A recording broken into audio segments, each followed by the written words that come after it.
Una strage che continua sulle strade del nord-est. Tra le vittime venerdì sera in A13 due persone hanno perso la vita nel rogo della propria vettura che si è scontrata con un'altra auto. Una carambola alle 23:20 in direzione di Padova all'altezza del comune di Stanghella. Sono intervenuti 5 automezzi dei vigili del fuoco e 12 uomini che hanno trovato una scena agghiacciante.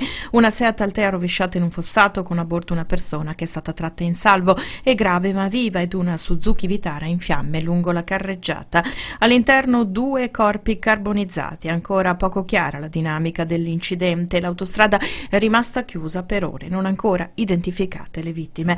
È un ragazzo di 28 anni, Mattia Nanni, invece la persona deceduta era Clea nel Veneziano. Il giovane era alla guida della sua Fiat Bravo quando è finito in canale poco prima della mezzanotte. L'auto è stata recuperata e per lui nessuna speranza, era già morto annegato. La vettura sarebbe sbandata in curva, finendo la corsa tragicamente nel canale.